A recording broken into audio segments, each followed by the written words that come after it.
She has 72 hours to lose the excess weight, Nathan, or the fines start. That's what Marla Dorsey, president of our HOA board, said as she shoved the violation notice into my chest. She stood there like she was delivering justice instead of cruelty, like humiliating my wife was some kind of civic duty she enjoyed. She didn't whisper it either. Neighbors watering lawns froze. A couple walking their dog stopped mid-step. Everyone heard. I glanced down at the paper, stunned, reading the exact words printed in cold, bureaucratic ink. Postpartum aesthetic violation. Must show visible improvement within 3 days. My heart dropped, my fists clenched, my mind raced with what this would do to Emily. You don't have that authority, I told her, calm, controlled. But inside, something violent cracked open. She didn't care.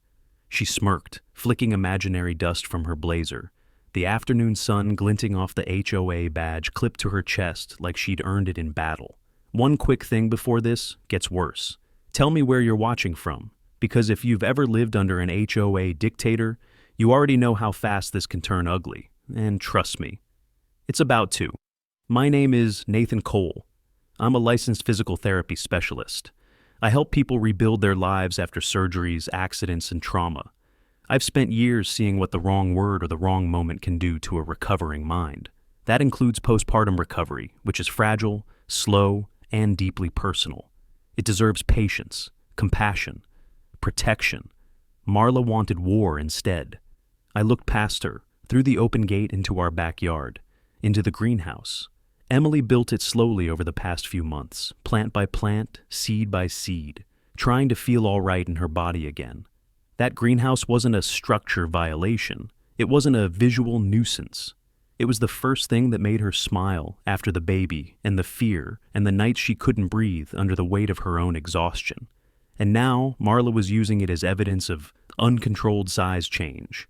Claiming the shade cloth drew attention to Emily's body, as if healing were shameful, as if motherhood lowered property values. Emily appeared in the doorway of the greenhouse just in time to hear Marla say, "If she doesn't fix her appearance, this community will lose its reputation."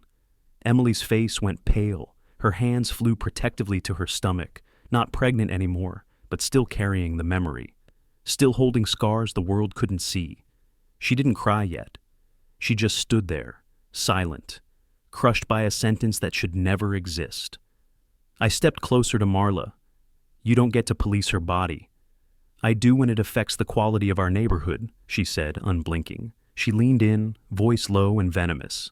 "You need to control your wife. Her current condition is unacceptable." Emily flinched like she'd been struck. That was enough. "You're abusing your position," I said, my breath sharp. "And I'm not letting you near her again." Marla's eyes narrowed. "Then expect daily fines until she looks appropriate. You can always leave if you can't comply." Leave. The house we saved for. The streetlights we hung baby shower lanterns under. The neighborhood we chose because we believed our child deserved safety, stability, a community. Marla turned her back, confident she had won, and strutted away like she had crushed something weak. But she had only awakened something different entirely.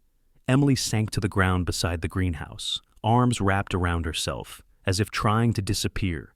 I dropped beside her, grabbing her hands. They trembled. "Maybe she's right," she whispered. "Maybe I ruined everything."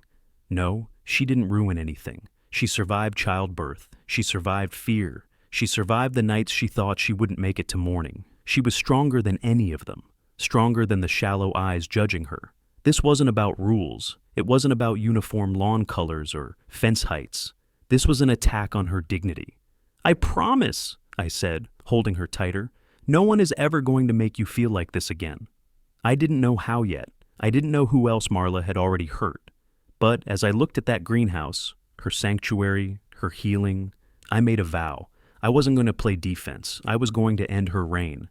And if you've ever wanted to see an HOA tyrant fall, you're in the right place, because I'm about to show this community what real protection looks like. I stayed with Emily until her breathing slowed and the trembling eased. But a promise doesn't mean anything unless you move. So the moment she went inside to rest, I headed straight to the one place Marla's cruelty was already on public display, the community pool. Cedar Ridge Crossing's pool sat behind the clubhouse, gleaming with perfect symmetry like a magazine feature. Bright umbrellas, spotless tiles, and a huge banner reading "Summer Beautiful" stretched above the gate, and right under it, new laminated signs that made my blood boil. Pool access, suspended for restricted appearance. All residents must present fit and neat image. No exceptions? There it was, not hidden, not subtle. Printed rules of discrimination for everyone to see. A direct attack dressed up like regulation. Inside, a mom sat with a towel wrapped tight around her shoulders even though the sun was beating down. Her little daughter splashed in the shallow end, laughing, unaware of the shame her mother was swallowing. The woman never once stood up, never once loosened the towel. She kept adjusting it, hiding, protecting herself from judgment. I recognized her. Her name was Tanya. We'd met at the playground once, where she struggled to climb the steps after a knee surgery. I remembered because she apologized for being slow. Now I realized who made her feel like she needed to. A lifeguard in a bright polo approached her. He didn't raise his voice, didn't look angry. He just pointed at her towel, then toward the new sign. She shook her head, terrified. He shrugged helplessly. He was following an order, not choosing it. She left the pool without a word. The daughter followed, confused why fun was suddenly over. That was the moment I understood. This wasn't just about Emily. Marla had been tightening this noose long before she came for us. I walked further along the deck and spotted another notice pinned to a bulletin board. Aesthetic harmonization standards. It listed vague, weaponizable guidelines. No visible scars, no excessive size changes, no medical devices that alter environment aesthetics. It was signed only by Marla Dorsey. Unauthorized, illegal, disgusting. I snapped pictures of everything, every sign, every line, every twisted word. As I turned, I nearly collided with a man in a wheelchair. His arms were strong, shoulders broad, but his left pant leg was pinned up, an amputation. He wore a baseball cap pulled low, avoiding eye contact. He shouldn't have had to. He raised a laminated card hanging from his chair. Medical exemption, he muttered like he had rehearsed the excuse too many times. I asked how long he'd had to carry that around just to swim. Since winter, he said quietly. Marla said parents complained their kids were scared. He tapped the card. She gave me this so she wouldn't have to fine me for disruption. I felt my jaw clench hard enough to crack teeth. This wasn't about appearance. It was about power, control, bullying whoever she thought the community wouldn't defend. Did you ever report her? I asked. He laughed, a bitter sound. To who? She is the law here. Not anymore, I thought. As he rolled away, I noticed Paul Givens near the far end of the pool, junior board member, conflict written all over his face. He kept straightening the stack of towels, pretending to be busy, pretending he didn't see the injustice unfolding. He darted a look at me, then quickly looked away. He knew this was wrong, all of it, and he was scared. Good. Fear meant he wasn't gone yet. I took a slow walk around the entire pool, collecting proof. Every harsh sign, every quiet victim, every silent witness avoiding my eyes. The deeper I looked, the more rot I found. I understood something then. Marla hadn't suddenly turned cruel. She had been building this system for months, maybe years, perfecting a culture of quiet obedience. She had been counting on no one ever pushing back. She picked the wrong family this time. As I left the pool area, the lifeguard called out softly, making sure no one else heard. They told me to call security if she shows up, he said, nodding toward the clubhouse. Your wife. His voice was low, ashamed. I'm sorry, man.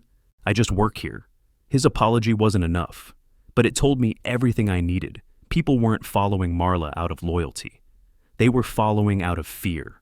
I stepped into the sunlight, my phone full of evidence, my mind full of rage, my purpose suddenly bigger than protecting my own home. This community wasn't safe, not until she was gone. I looked back one last time at the shining blue water and the empty chair where a mother should still be sitting, smiling, unafraid. Marla tore their dignity down. I was going to build it back. I walked away from the pool, gripping my phone like it was the only weapon I had left. Evidence mattered, but people mattered more. And someone inside that board already knew the truth. Someone already hated what Marla was doing. I didn't have to look far to find him. Paul Given stood near the community mailbox alcove, pretending to sort envelopes that weren't even his. His shoulders were tight, back curved inward, like he was trying to disappear into the brick wall behind him. Every few seconds, he glanced around, like a guilty man searching for a reason to be innocent. I approached, and he froze. His hand hovered over a slot, but didn't let go of the letter he was holding. His jaw clenched. His leg tapped anxiously. All the signs of someone who'd been watching wrong things happened too long. "You saw what happened today," I said quietly, stopping just close enough to ensure he heard me, but not loud enough for anyone else to clue in. "You know she crossed a line." He gulped hard enough I could see his throat move. He nodded once, then quickly shook his head, trapped between truth and fear. His fingers fidgeted with that envelope like he wished it could save him. "You don't have to say anything," I told him. "But this isn't the first time, is it?" His eyes shut for a second, a long moment where his shoulders lifted like he was trying to inhale strength. Then he looked at me, and the guilt in his eyes said everything his words wouldn't. "Please," he whispered, his voice cracking. Don't involve me. I need this position." Position, title, the illusion of status, the leash Marla used to choke decent people. "Emily can't sleep anymore," I said. "And what she's doing to others? It's not just policy, it's harassment." Paul's fingers slipped. The letter fell to the ground. He didn't bend to pick it up. He stared at it like he couldn't bear to look at what he'd dropped. His foot nudged the corner, instinctively hiding it under the mailbox cabinet. His whole body screamed conflict. He grabbed the wall for balance, lightheaded, or maybe just crushed by the weight of cowardice. "You think staying quiet makes you safe?" I asked. "It just makes you responsible." He opened his mouth to speak, stopped, swallowed hard. His eyes darted toward the clubhouse like a reflex, checking if she was looking. Then he shook his head again, slower. This time, like he was rejecting not me but himself. "She scares people," he murmured. "That's why someone has to stand up." His breathing stuttered, shallow and fast. He wiped sweat from his forehead even though it wasn't hot. His shoulder twitched like he wanted to walk away, but his shoes were glued to the pavement. "It's not just the pool," he whispered barely above air. "You don't understand how far she'll go." I stepped closer. "Then help me understand." He snapped upright, panic in his eyes, and pressed a finger to his lips, begging me to be quiet. He shot another look toward the clubhouse windows, then leaned slightly toward me, not close enough to fully trust me, but close enough to betray himself. "Stop asking questions here," he said. It was barely a voice, more like a thought forced into sound. "She tracks who's talking, who's complaining, who's resisting." Paranoia made him look like prey, but prey with knowledge. He pressed the envelopes into the mailbox finally, his motions jerky, desperate to appear normal. Then he straightened his tie like it was armor that could hide the guilt spreading across his face. "I didn't approve the notice she sent your wife," he said after a shaky breath, confirming what I already suspected. "None of us did. She made that call herself." His eyes, wet now, begged me not to make him say more. "You could fix this," I said, "or at least stop her." He shook his head slowly, misery settling into his bones. "Not without losing everything." I stepped back. "She's making sure other people lose everything instead." The words hit him hard. His hand trembled so violently the mailbox door rattled when he tried to close it. He stared at the metal slot as if waiting for it to swallow him whole. "I'm sorry," he whispered. I'm sorry." He walked away fast, shoulders curled inward like he feared his spine might shatter beneath the truth he refused to carry. For now, Paul was a door that wouldn't open, but doors like him crack eventually. Guilt makes sure of it. I watched him speed walk toward the clubhouse, wiping his eyes before he reached the entrance. He glanced back once, just once, as if silently begging me to keep pushing even if he couldn't. I would. Because Marla already had her hands around this neighborhood's throat, and someone had to pry those fingers off before she choked the last shred of dignity out of all of us. One witness might be scared today, but tomorrow, he was going to help me bring her down. Paul disappeared into the clubhouse, leaving me alone with the ugly silence he couldn't break. His fear told me everything. Marla didn't just bully, she commanded, and she had built that authority brick by brick, rule by rule, until people forgot she wasn't actually the law. I headed home with a plan forming in my chest, but the moment I stepped through the front door, the air shifted. The kitchen counter was littered with fresh envelopes, white, sterile, threatening. Emily sat rigid at the table, hands clenched so tight her knuckles turned white. "They came again," she said without looking up. Her voice was brittle, like a thing ready to crack. I tore one envelope open. A new fine, daily penalty for unauthorized bodily change remains active. Another demanded we remove all installations contributing to size exaggeration, her greenhouse, within 48 hours. A third warned that continued noncompliance may result in suspension of community residency privileges. Eviction. She was moving toward eviction. Emily stared at the floor. Maybe we should just do what she wants. I dropped the papers and they scattered like dead leaves. No, I said, not loud, just final. She finally met my eyes, tears balanced on her lashes, desperate to fall, but too exhausted even for that. What if this never stops? It will, I promised. But the dread twisting inside me made the words feel like a gamble. I moved the envelopes aside carefully, because the last thing she needed was to see them again. I asked if she wanted to rest, but she shook her head. "I want to check on the tomatoes," she whispered, heading for the backyard like a survivor returning to the only place she still recognized as safe. While she walked outside, I picked up every envelope, every notice, every threat. I lined them up on the counter. The ink bled power plays, words written to wound, not inform. And each one pushed her deeper into a darkness she hadn't asked for. I needed air. I needed distance. I needed to think. I stepped into the garage, grabbed my toolbox, and returned to the backyard. Emily looked up from her soil-stained gloves, confused. "What are you doing?" she asked. "Protecting your space," I said. The greenhouse stood just a little too tall for Marla's precious uniformity. A few inches. Something so ridiculous you wouldn't believe anyone would weaponize it. But she did. So I got down on my knees and checked every bolt, every anchor, not to remove anything, but to reinforce it. Emily watched silently, a small spark lighting behind her eyes. She saw me choosing her. She saw me honoring what healed her. I hoped that spark would stay lit. When I stepped back inside, a new email notification pinged on my phone, from the HOA, from her. Subject line, urgent correction of appearance non-compliance. I opened it, jaw tightening with every line. She had changed the deadlines, shortened them, raised the fines. There was a digital attachment too, a photo of Emily standing outside in the exact moment she flinched under Marla's cruelty earlier. She must have taken it secretly. She captured my wife in one of the most vulnerable seconds of her life and turned it into evidence.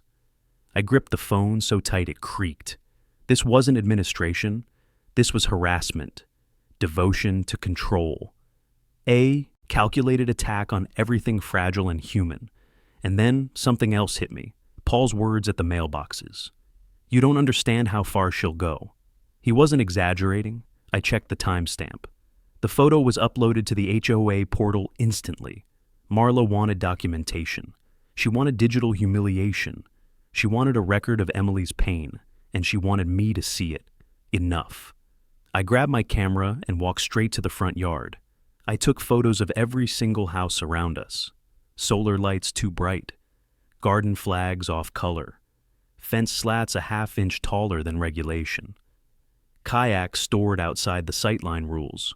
Window shutters and discontinued shades. If she thought she could bury us under technicalities, she'd drown in her own first. As I snapped pictures, neighbors across the street stared. Some looked guilty, some afraid, some relieved, like they finally saw someone swing back. This was no longer quiet suffering behind closed doors. It was open conflict. Emily appeared at the porch, hugging herself in her sleeves. Her eyes followed me, a silent question trembling there. "What are we going to do?" she asked. I lowered the camera and stepped toward her. "We're going to show everyone she can't do this anymore." Emily nodded, tiny but determined, a woman bruised but unbroken. With every step we took back inside, dread slipped away and resolve took its place. Marla wanted us terrified.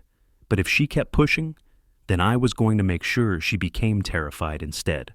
I walked into the community gym because it's where people let their guard down. Treadmills hummed, shoes thudded, and conversations blended into background noise. I hadn't expected anything but routine.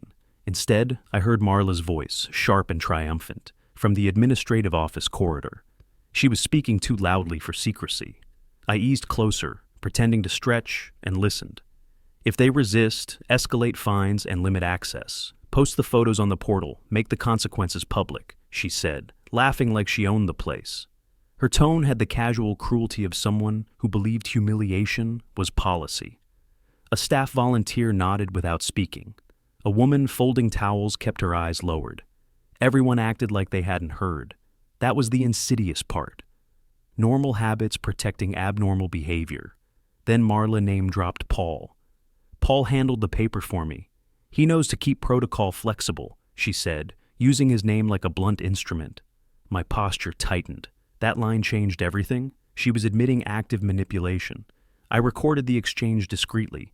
This wasn't theater. It was evidence. Audio of intent to harass, to fabricate compliance, to weaponize appearance against residents. Her words transformed outrage into something actionable. I left the gym with the recording buzzing in my pocket and passed Paul on the track, earbuds in, eyes down. He avoided me, practiced. Nonchalance in a body that betrayed him with every quick breath. At home, I played the clip on loop. Marla's voice was unmistakable, direct, cold. The instructions about photos and fines were explicit. She wanted private pain publicized. That kind of intent was the linchpin a housing advocate would need. I called a municipal contact from the clinic who'd navigated similar disputes. He listened, then said bluntly, "This is harassment. You need official review from the city housing office. Document everything. Don't confront her alone." He mapped a course, transcribe the recording, gather eyewitness statements, secure copies of notices and pool signs, and bring it to a housing advocate for an official opinion. If the city labeled it discriminatory enforcement or harassment, the HOA would be forced into compliance by law, not gossip. The plan was elegant in its simplicity. Convert private cruelty into public paperwork and legal obligation. Marla thrived in ambiguity and rumor. Remove both, and her power would erode. That night, I typed a timeline. Every incident, every notice, every face I'd seen shrink away. I backed up the audio to 2 cloud accounts. I wrote down the names of neighbors who had avoided eye contact, and the mother who left the pool with her towel wrapped tight. Each entry was a small refusal to be erased. Emily found me with dirt under my nails from reinforcing the greenhouse earlier. She leaned against the doorframe and watched me compile evidence like someone watching a careful surgery. Her silence was focused support. "Will it work?" she asked finally. "I don't know," I said honestly. "But it's the right move. Law doesn't like abuse dressed as policy." I thought of Paul again. He was a hinge in a door that could swing either way. He'd helped Marla without understanding the cost. Now he knew more than he wanted. If I could nudge him, slowly, safely, to confirm what he'd seen, his admission would be crucial. I drafted a message to him that night, careful with tone, no threats, no accusations, just facts and an offer. Meet somewhere private to talk about what he'd witnessed.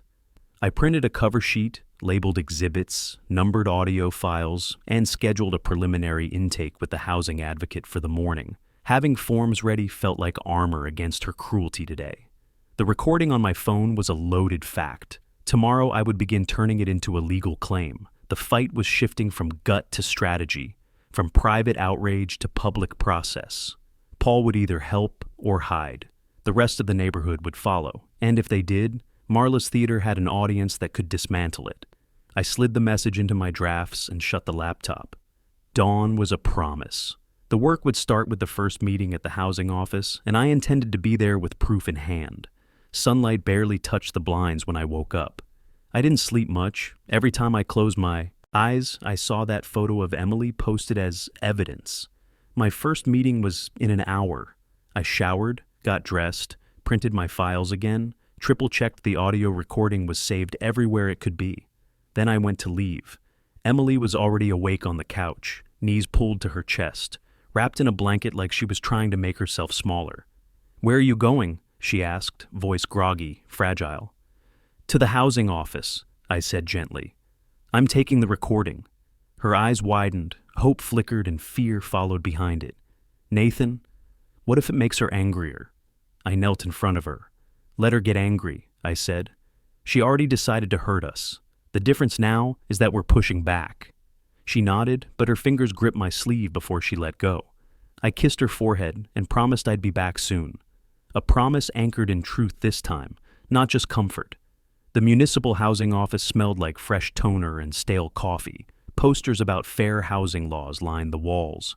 Each one looked like a lifeline disguised as bureaucracy.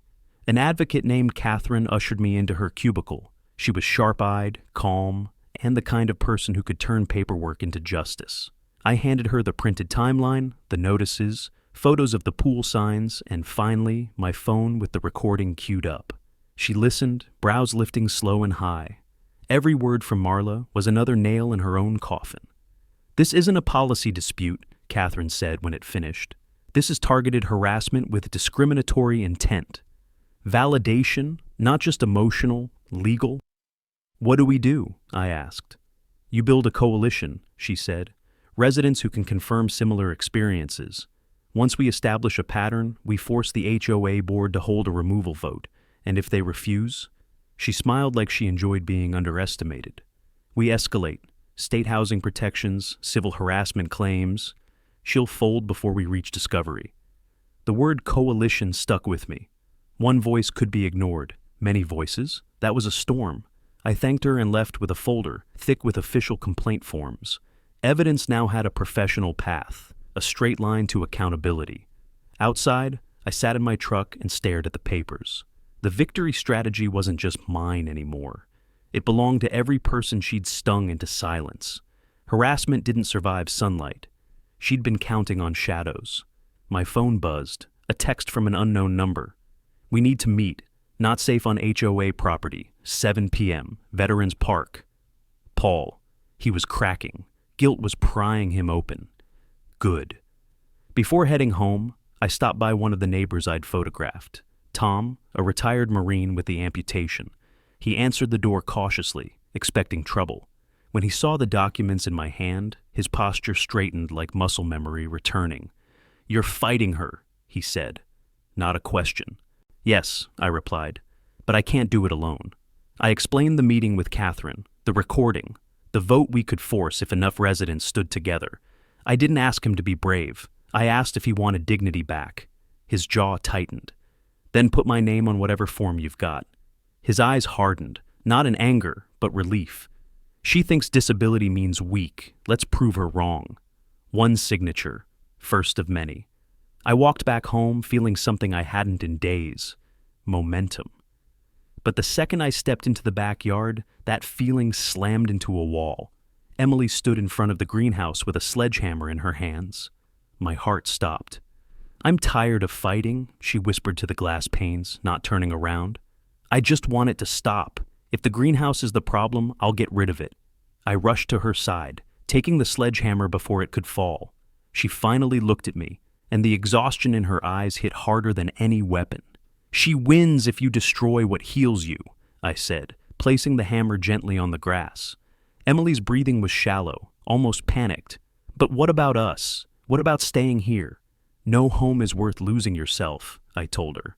"We're not destroying it. We're building something stronger." She leaned into me, trembling, the weight of months pressing through her bones. I held her until the shaking eased, until she believed she wasn't alone in this battle. The greenhouse cast a warm reflection on her face. She looked at it differently, not as a target, but a testament. Marla wanted urgency, panic, collapse. Instead, she gave us purpose. Tonight, I'd meet with Paul. Tomorrow, more neighbors. The coalition would form, and when it was strong enough, we would take Marla's power away permanently. Emily whispered into my chest, "Don't let her break anyone else." "I won't," I promised. This wasn't survival anymore. It was a rebellion. Paul was already there when I arrived at Veterans Park. He stood near the memorial wall dedicated to local service members, hands shoved deep into his pockets, foot tapping a frantic rhythm against the concrete. The glow from the tall lamppost overhead washed him in a pale, uneasy light. He looked like a man waiting to be caught, not helped. When he saw me, he startled slightly, then forced a shaky nod. "Thanks for coming," he muttered. His voice didn't match the text he'd sent. He looked like he regretted reaching out before I even took a step closer. "I appreciate you meeting me," I said, calm, steady, no pressure. "You're doing the right thing." His eyes darted toward the empty playground, then back to me. "I don't know if I am," he whispered, shoulders tightening. "She doesn't forget, and she doesn't forgive." He wasn't wrong, but fear had ruled this neighborhood long enough. "What you heard at the gym yesterday," he continued, "that wasn't the first time she's bragged like that." He rubbed his palms together like they were covered in guilt he couldn't scrub off. "She's been drafting new appearance compliance rules for months. She keeps them on a hidden drive. No board vote. No transparency." I pulled out my phone, ready to record if he gave consent. "Do you know where?" He nodded. "HOA office, her laptop. The password changes weekly, but I know the current one. She thinks I'm too weak to ever use it." He swallowed hard. "She's not entirely wrong. That information could save people," I said. "Not just us." Paul exhaled, a long, uneven release of breath. "It's not only about pool access. She has an aesthetic tier system she's trying to implement before the next seasonal review. People in Tier C or D lose privileges. Tier F residents get eviction proceedings." His voice cracked. "Your wife, she'd be listed as Tier E. That's why Marla targeted her first." My stomach twisted. Emily was being used as the example, public punishment for disobedience. "She told us that fit families attract higher value buyers," he continued, voice trembling with disgust. "She said postpartum bodies lower visual morale." He shook his head violently, like rejecting the memory. "I should have reported her. I should have quit. But now you're here," I said. "That matters." He looked at the memorial wall again, eyes reflecting the names etched into stone. "My dad's name is on there," he said quietly. "He taught me to stand up to bullies." His throat tightened. "But I became the guy who helps one." He pressed a small envelope into my hand. My heart surged when I recognized the HOA letterhead inside. Unsigned drafts, policy outlines, notes in Marla's script about image enforcement and body violations. The smoking gun. "I printed what I could without her noticing," he said. "The real files are worse. But this proves she's acting alone." I slid the papers into my inside jacket pocket like they were fragile evidence of hope. "You're not alone anymore," I told him. He clenched his jaw, determination flickering to life beneath the fear. "There's something else. She's planning to fast-track the greenhouse demolition. She wants to make an example of your wife in front of the board this week." His voice fell to a whisper. "And she wants it recorded." Rage roared hot through my veins. Emily's sanctuary wasn't just threatened, it was weaponized, her vulnerability turned into entertainment. "When is the board meeting?" I asked. "Friday night, Clubhouse Hall." He looked sick saying it. "She's going to try to pass emergency authority so she doesn't need a vote to remove structures. But that also means," I said slowly, "the whole board will be there. The whole community can be there." Paul nodded. "And if the residents see the truth, the way she treats people, they'll vote her out. You get the signatures, you force the emergency election. Victory strategy. Click. Lock." This was the fulcrum I needed. Paul stepped closer.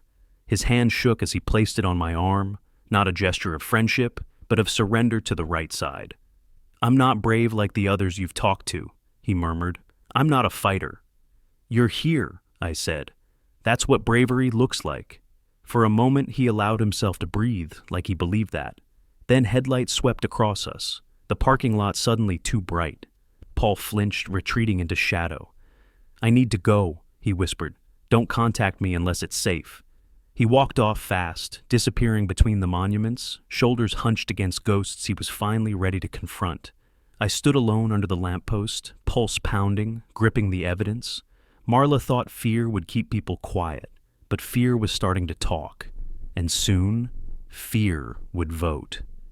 I drove straight to my clinic after leaving Veterans Park because that was the one place I could think clearly. After hours, the building felt different.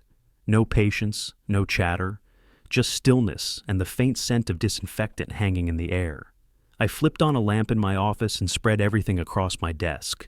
The audio recording transcript, the policy drafts Paul risked everything to give me, Photos of the pool signs, the threatening notices, the email attaching Emily's picture. Every piece of evidence was a person's dignity that Marla tried to crush.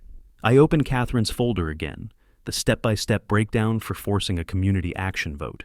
It looked clinical, procedural, almost boring. But to me, it was a master blueprint for dismantling tyranny. Step 1. Gather signatures from at least 51% of voting members. Step 2. Submit petition to force emergency board review. Step 3. Present evidence in a compulsory open meeting. Step 4. Motion of removal voted by membership majority. Simple, brutal, democratic. The kind of weapon Marla wouldn't expect, because it required the very people she underestimated to rise up. I laid out a map of the neighborhood and marked every home where I'd seen fear in someone's eyes. People who'd been silenced by fines, humiliation, or intimidation. People who were waiting for someone else to be first. Not anymore. I printed out stacks of petition sheets, neat, official, impossible to ignore. Each line wasn't just a signature, it was a reclaimed voice. My hand shook slightly as I organized them. Not fear, anticipation. The kind I hadn't felt since the day Emily told me she was pregnant, when excitement and terror collided in the best possible way. A ping hit my phone. A message from Catherine. If you secure at least 12 households, you have enough momentum for rapid escalation. The more, the better. Lead with empathy.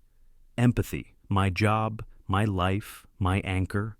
I grabbed my jacket, ready to storm every front porch in Cedar Ridge, until my phone vibrated again. Unknown number, a text. You're making a mistake. Then another.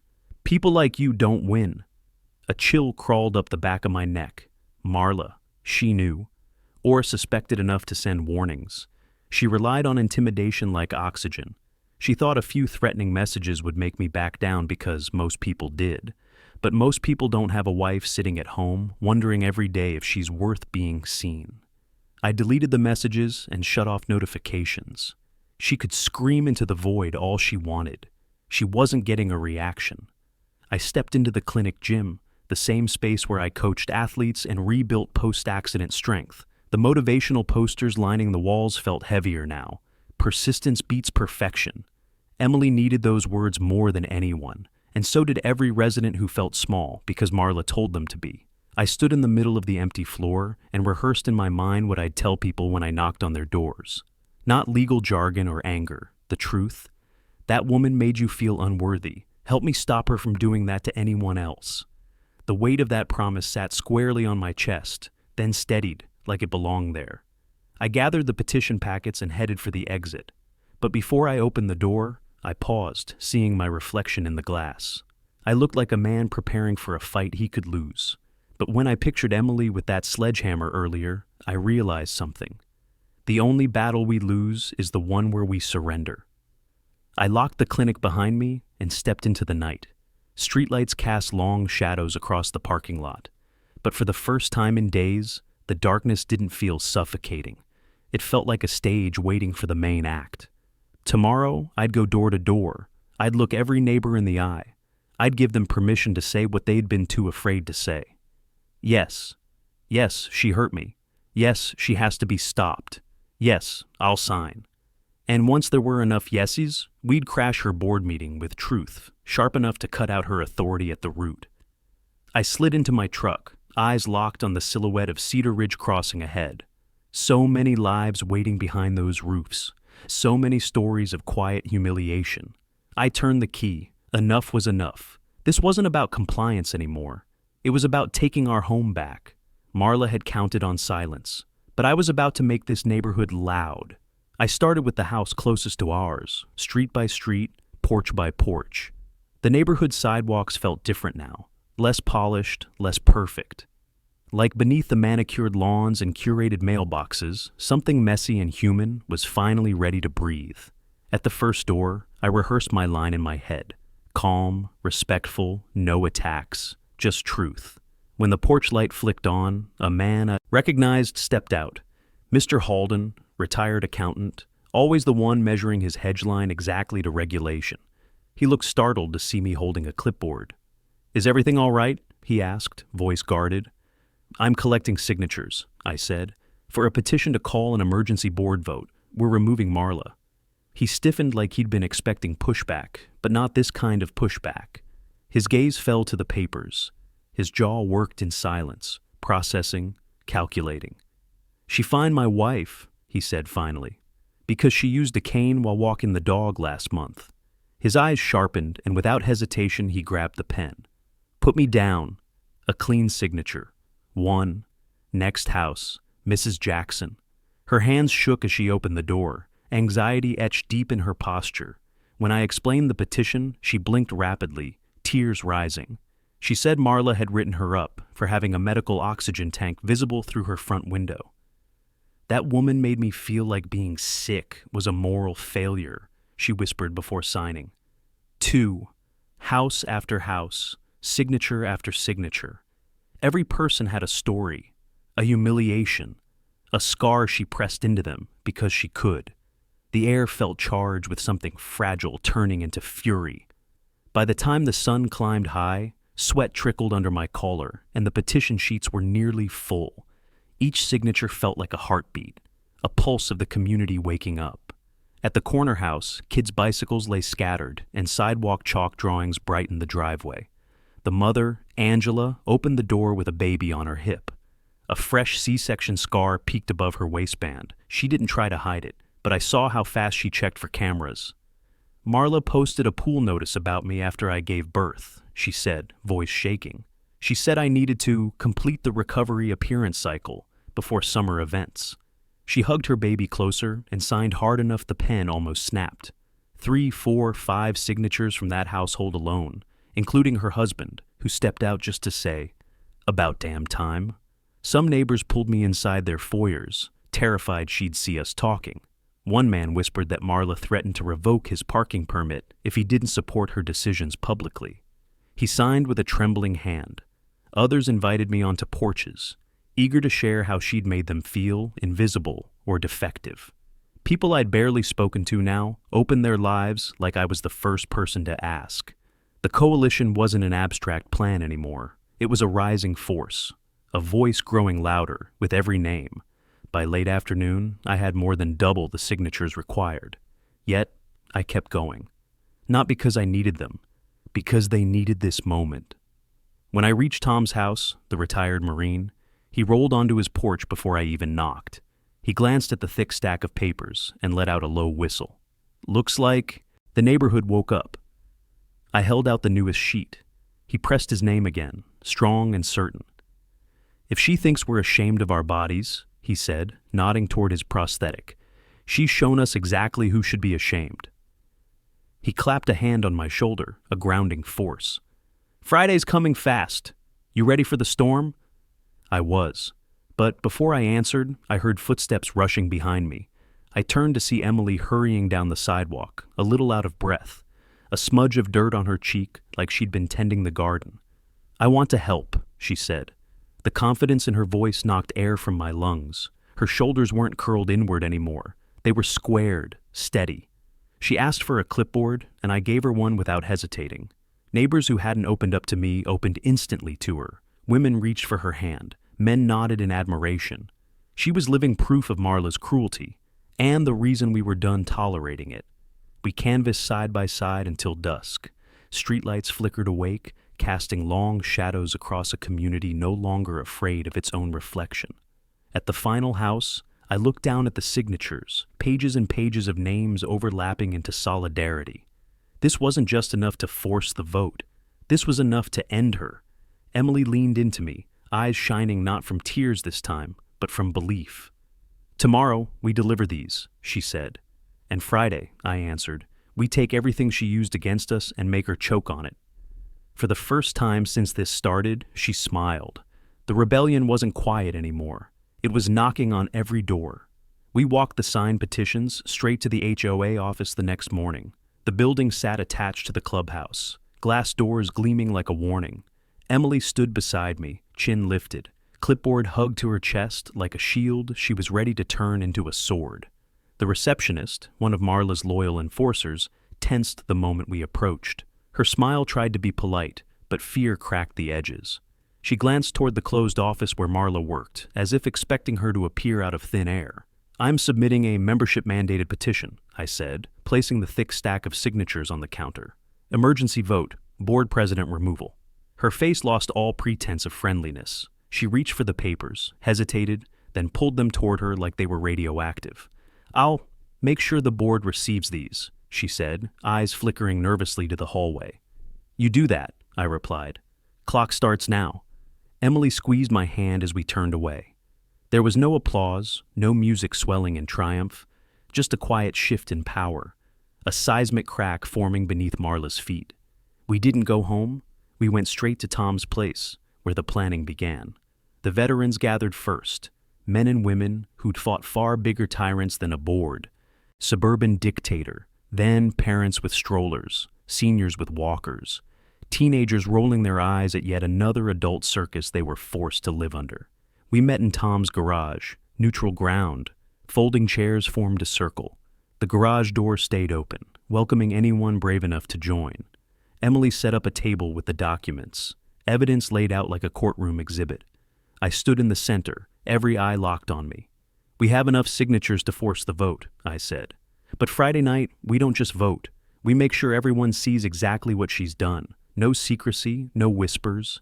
She used shame as a weapon. So, we use truth." Heads nodded, shoulders squared. Angela, the mother with the baby, clutched the handle of her stroller. "What if she refuses to step down even after the vote?" Tom answered first. "Then she'll face the city, and she won't like that fight." I looked at each person. "This only works because you showed up, because you signed, because you spoke." Emily stepped forward. Her voice was stronger than I'd heard it in weeks. "For months," she said, "Marla made me feel like I wasn't worthy of being seen." She set her hand on the greenhouse photo, her own sanctuary under threat. "But when all of you signed, I didn't feel alone anymore, and that means everything." The room murmured in solidarity. A car horn blared outside, startling everyone. A white SUV crawled slowly past, tinted windows obscuring the driver. The vehicle paused, headlights glaring toward us like searchlights. Emily's breath hitched. Tom reached for the garage door button, slamming it shut. The room darkened except for a few hanging LEDs. Silence pressed in. "She's watching," Angela whispered. "Good," I said. "Let her see what's coming." We moved into final preparations. Evidence packets for every member, testimonies drafted, 3 volunteers assigned to record the entire meeting on their phones. We even organized seating to surround the board table, no power distance, no elevated stage where she could look down on us. Every detail designed for a single purpose: exposure. Paul arrived last. He hovered in the doorway, hair wind-tossed, eyes darting like he expected hands to grab him from behind. When I gestured him in, he stepped forward like a man crossing a line he could never uncross. He brought more papers, board communications, meeting minutes with suspicious gaps, handwritten notes from Marla contradicting official policy claims. "This is everything," he said, voice barely above a breath. "She can't hide anymore." I placed a supportive hand on his shoulder. He didn't flinch this time. "We'll protect you," I promised. He nodded, small but sincere. "Just make sure she can't hurt anyone else again." As neighbors dispersed into the night, the tension felt electric, like a storm building just beyond the horizon. Tom lingered as I packed up. "She's going to try something desperate," he warned. "People like her don't go quietly." "I know," I said. "That's why we're not letting her control the narrative tomorrow." He gave a firm nod, battle ready. Emily and I walked home beneath street lamps that flickered like they were holding their breath. She leaned into me, fatigue and determination woven together. "What if it works?" she asked softly. "It will," I said, "because it already has." Every signature was a revolution. Every neighbor who showed up was resistance. Every brave confession stitched together the fabric of our victory. Tomorrow night, in that clubhouse, the line would be drawn. Marla wanted control, but what she was about to get was consequences. And she had no idea how loud they were going to be. The clubhouse parking lot overflowed, headlights stretching into the street like a line of arriving witnesses. People poured inside with stiff shoulders and tight jaws, the weight of months, years, of silent humiliation pressing into every step. Emily held my hand, steady but nervous, the greenhouse photo folder tucked under her arm. Paul walked ahead of us, glancing over his shoulder every few seconds, like prey expecting teeth. Inside, chairs filled the room in tight rows. Residents lined the walls where seats ran out. A camera tripod captured everything. One of our volunteers already recording. The atmosphere felt like a courtroom on the verge of eruption. No pool parties or board socials tonight. This was an uprising. Marla sat at the head table, center seat like a throne, flanked by two board members who looked suddenly unsure of their own authority. Her smile was the same polished sneer she always wore, but now there was tension in the corners, eyes scanning the crowd, counting how many she could no longer control. She tapped the microphone. "Let's begin with attendance and approvals." I stepped forward before she could bury the truth under protocol. Catherine's words echoed in my mind. "Lead with empathy, but don't hesitate to strike." "We're calling an emergency vote," I said loudly enough the back row lifted their heads. "The residents of Cedar Ridge Crossing demand the immediate removal of Board President Marla Dorsey." Murmurs surged through the room. Fear, hope, disbelief, all colliding. Marla froze. For a breath, she forgot to pretend. "That's not proper," she started. I dropped the petition stack on the table with a solid thud. Pages spread out like a declaration of war. 57% of the community has signed. The bylaws require a mandatory vote and public review of conduct. One of the board members, the woman to her left, read the first page. Her eyes widened. She grabbed the next sheet, and the next, panic rising like a tide they could no longer outrun. "You manipulated appearance rules," I continued, projecting so every resident could feel the indignation they lived with. "You issued fines without board approval. You discriminated against postpartum recovery, disability, illness." "That's enough," Marla snapped, voice sharp, but the microphone amplified her cracking power. "These are exaggerations. Neighbors complaining because they don't want to follow standards?" A voice interrupted from the crowd. "My kid cried for an hour because you said my oxygen tank made our house look ugly." Mrs. Jackson's voice shook, but her courage didn't. Another resident called out, "You fined me for storing crutches on my own porch 2 days after my surgery." Then Tom rolled forward. "You told me my prosthetic wasn't family friendly." His voice filled the room like a warning. "You embarrassed my daughter in front of her friends at the pool. For what? Existing?" Marla's face tightened, exposed by the voices she never thought would speak. Emily stepped forward. Every phone in the room pointed toward her. "You took photos of my body while I was recovering," she said, voice trembling but fierce. "You made me believe healing was shameful." Some residents gasped. Others dropped their expressions into masks of fury. "This isn't enforcement," Emily said, eyes locked on Marla. "It's cruelty." Paul stepped up next, swallowing his nerves.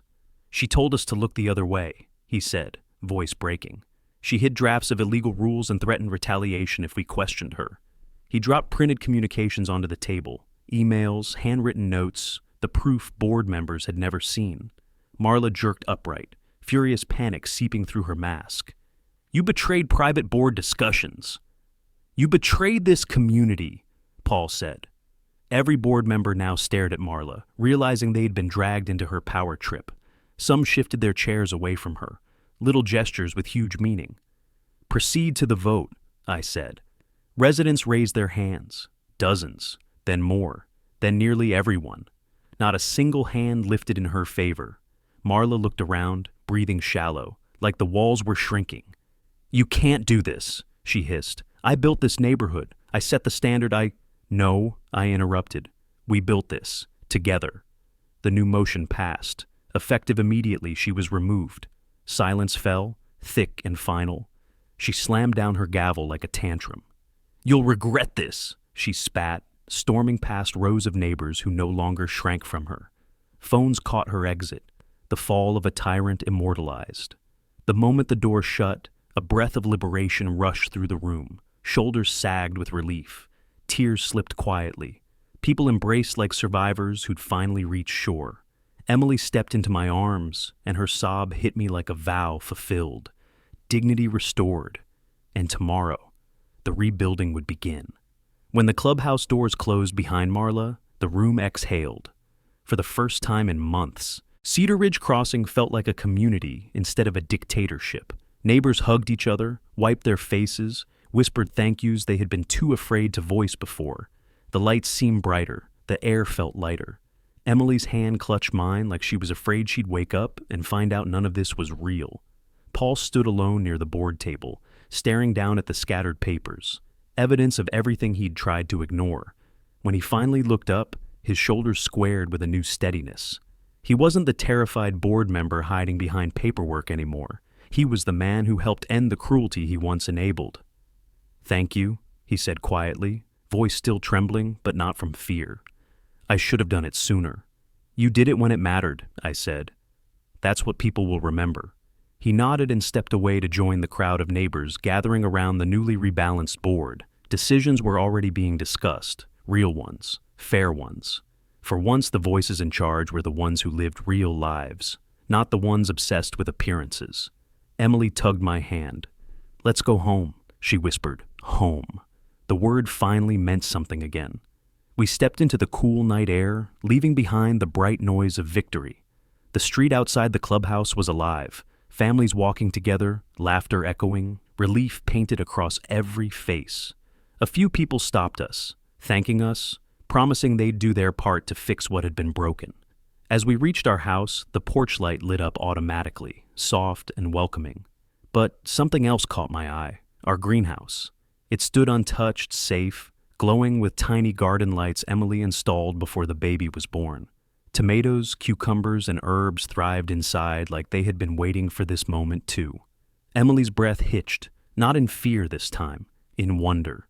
She walked to the greenhouse door and placed her hand against it. "It's still here," she whispered. "It always was," I said.